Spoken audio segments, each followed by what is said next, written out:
Hello, my name is Karen Albrecht, and I'm a summer student here at the Oshawa Museum.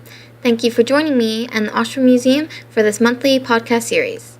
This month's podcast is centered on the research I have found for an upcoming project at the museum.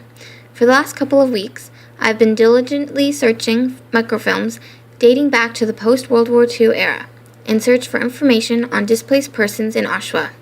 The museum's archivist, Jennifer Weymark, began this project in hopes to find out more information on Oshawa's immigrants and their stories. Together, we have created a memory book which will be filled with Oshawa residents' experiences and stories about coming to Canada, moving to Oshawa, and living here as displaced persons of the Second World War. But what is a displaced person? After the wreckage of World War II, millions of Europeans were left displaced in another country that was not their own. The first solution was to move these refugees back to their home countries. It became clear, however, that was impossible, as there were still 1.1 million Europeans left displaced and unwilling to immigrate back to their home countries. Thus, the International Refugee Organization, RIO, was developed to settle these people and find new homes for them. In Oshawa, there were many initiatives throughout the community to help raise money and bring awareness of the reality of displaced persons in Europe. The Polish community here in Oshawa began a Polish relief campaign to raise funds for the 300,000 Polish families, 1.35 million men, women, and children that were in dire need of compassionate help after the war.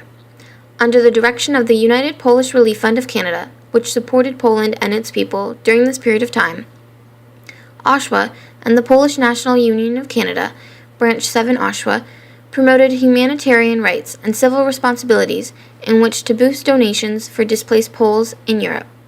The fund was raising money to send over farming animals, seed grains, food, and other such scarce materials. As December 19th, 1947, 1 week after starting the initiative, Oshawa residents had contributed $562 for the Polish Relief Fund. Several of the donors were local Oshawa businesses, churches, and public school children. Among the donors were St. Gregory's Church, Armstrong and Son, the Oshawa Dairy Limited, local United Steelworkers, the Peddler People Limited, and many other Oshawa residents. By February 13th, 1948, just 2 months after the campaign began, the fund raised over $2,000. The first European refugees to arrive in Whitby were 10 girls aged 19 to 28 from Ukraine, Latvia, and Poland. Coming from Germany as forced laborers who worked 18 to 20 hours a day with little food, the girls had lost all members of their immediate families who were killed either by the Germans or Russians, but had some friends or distant relatives in Canada. They took up available positions at the Ontario Mental Hospital as ward aides, and were granted the opportunity to become graduate nurses if they had the necessary education. The new immigrants were in awe at the abundance of food, and Miss Bruda Grimenas from Latvia said, quote, "It is all so marvelous. I've never seen so many wonderful things to eat. I like Canadians. I want to be a good Canadian." Of the 10 girls, the 5 with Ukrainian heritage were welcomed to Oshawa for an evening church service, followed by entertainment at St. John's Ukrainian Greek Orthodox Church. The young ladies were introduced to parishioners who were invited to their homes for dinner.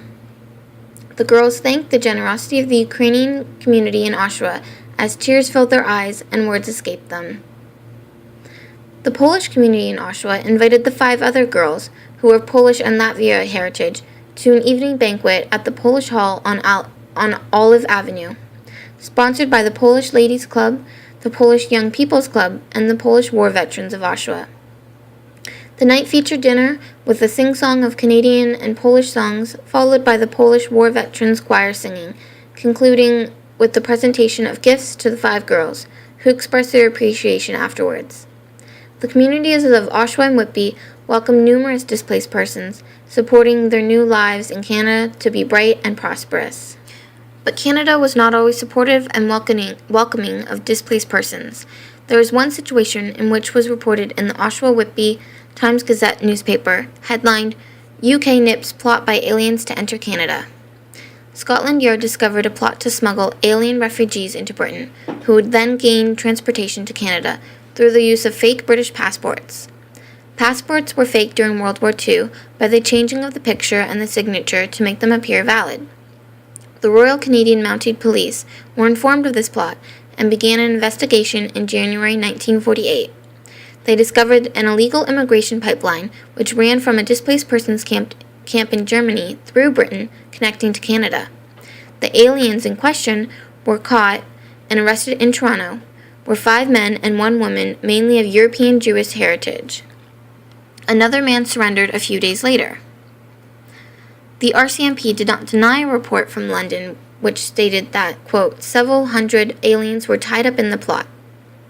The difficulty for the police, in Canada and in London, was the hardship of finding these immigrants, since British passport checks had already occurred and been passed over a year ago, before the plot formed.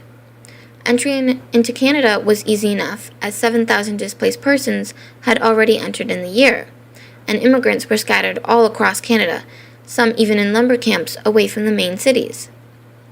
In the end, the European Jews, which gained a legal entry into Canada, were transferred to Montreal for holding, then deported back to Europe. The 7 aliens claimed to have paid $1,500 each to gain a passport and entrance into Canada to a man only known as George. George helped them with their transportation into Canada and supplied them with bogus passports. The 7 European Jews stated in the Oshawa Whitby Times-Gazette, quote, they would rather commit suicide than be returned to Germany. Displaced persons who immigrated to Canada and came to Oshawa have a long and untold history which is now only coming to light. Their stories and experiences make up a fascinating part of Canada's history and Oshawa's. If you'd like to learn more about displaced persons in Oshawa, you can visit the Oshawa Museum's blog at oshawamuseum.wordpress.com. As research is ongoing with the project, Archivist Jennifer Weymark has created a memory book to collect oral history of those immigrants who came to Oshawa after World War II. If you'd like to participate, have a relative or friend who would like to participate, please call the museum at 905-436-7624. Thank you for joining me today for this month's podcast.